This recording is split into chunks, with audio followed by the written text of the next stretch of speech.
আসসালামু আলাইকুম বিসমিল্লাহির রহমানির রহিম। শুভ সকাল। সূরা আলে ইমরান আয়াত 38 হতে 35 পর্যন্ত। যখন ইমরানের স্ত্রী বলল, হে আমাদের রব, আমার গর্ভে যা আছে তা আপনার জন্য একান্ত উপসর্গ করলাম, আমার পক্ষ হতে তা কবুল করুন। নিশ্চয়ই আপনি জানেন এবং শোনেন। অতঃপর যখন তাকে প্রসব করল তখন বলল, হে আমার রব, আমি এক কন্যা সন্তান প্রসব করেছি। তার প্রসব সম্পর্কে আল্লাহ ভালো জানেন। ছেলে তো কন্যার মতো নহে। আর আমি তার নাম মারিয়াম রাখলাম, আর তাকে ও তার সন্তানকে বিতাড়িত শয়তান হতে আপনার আশ্রয় দিলাম। অতঃপর তার রব তাকে সুন্দরভাবে কবুল করলেন আর সুন্দরভাবে বাড়ালেন ও জাকারিয়ার হাতে সুপথ করলেন।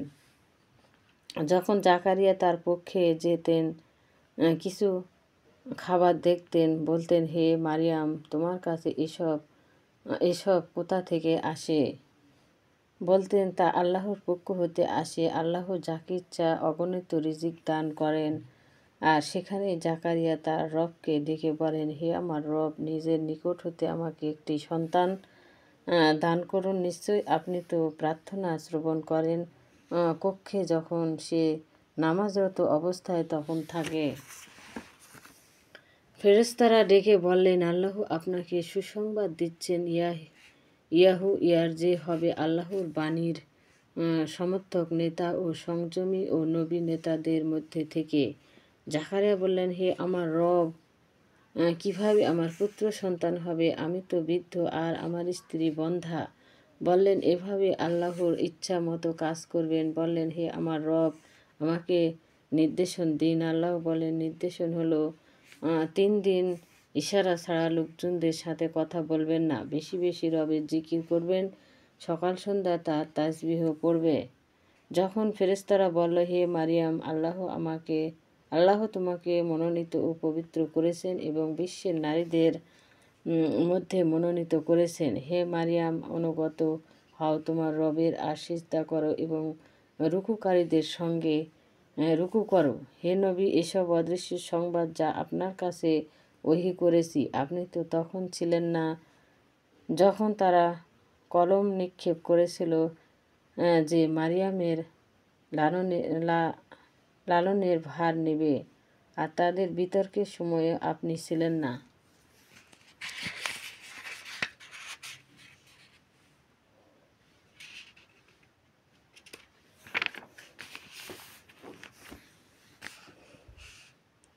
যখন ফেরেশতা বলল, হে মারিয়াম, আল্লাহ তোমাকে নিজের পক্ষ থেকে কালেমায়ে সুখবর প্রদান করেছেন, যার নাম মাসিহ ঈসা ইবনে মারিয়াম। সে সম্মানিত দুনিয়া ও আখিরাত এবং সান্নিধ্য প্রাপ্তদের অন্যতম।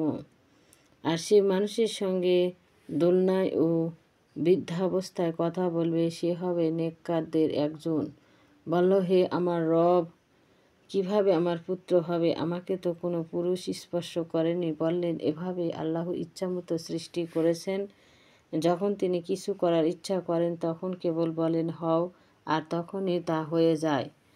তিনি তাকে শিক্ষা দিবেন কিতাব, হিকমাত, তাওরাত, ইনজিল, আর রাসূল রূপে মনোনীত হবেন বনি ইসরাইলের প্রতি। সে বলবে, আমি তোমাদের রবের নিকট হতে নির্দেশন নিয়ে এসেছি।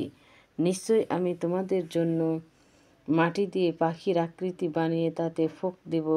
আল্লাহর হুকুমে পাখি হয়ে যাবে, আল্লাহর হুকুমে জন্মাবে ও কুষ্ঠরোগী আরোগ্য করব এবং মৃত্যুকে জীবন্ত করব। আর আমি তোমাদেরকে বলে দিব যা তোমরা খাও এবং যা তোমরা ঘরে জমা করো। এতে তোমাদের জন্য নির্দেশনা আছে যদি তোমরা মুমিন হও।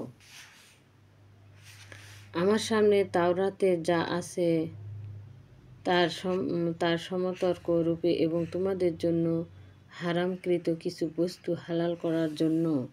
আর আমি তোমাদের রবের নির্দেশন নিয়ে এসেছি, আল্লাহকে ভয় করো ও আমাকে স্মরণ করো। আল্লাহ আমার ও তোমাদের রব, তারই দাসত্ব করো, এটাই সরল পথ। অতঃপর ঈসা যখন অনুভব করলেন তাদের কুফরি সম্পর্কে, তখন বললেন, আল্লাহর পথে আমার সাহায্যকারী কে হবে? সঙ্গীরা বলল, আমরা আল্লাহর সাহায্যকারী, আমরা আল্লাহতে বিশ্বাসী, সাক্ষী থাকুন আমরা মুসলমান। হে রব, যা নাজিল করেছেন তা বিশ্বাস করি, রাসূলের কথা মানি, সুতরাং আমাদেরকে সাক্ষ্যদাতাদের অন্তর্ভুক্ত করুন। তারা চক্রান্ত করল, আল্লাহ ও কৌশল করলেন, আর আল্লাহ সেরা কৌশলী।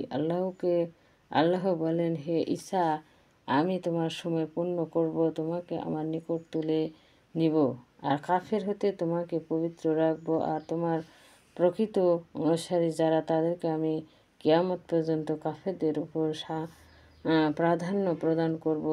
তারপর আমার কাছেই তোমার প্রত্যাবর্তন, তখন বিতর্কমূলক বিষয়ের ফয়সালা করব। সুতরাং যারা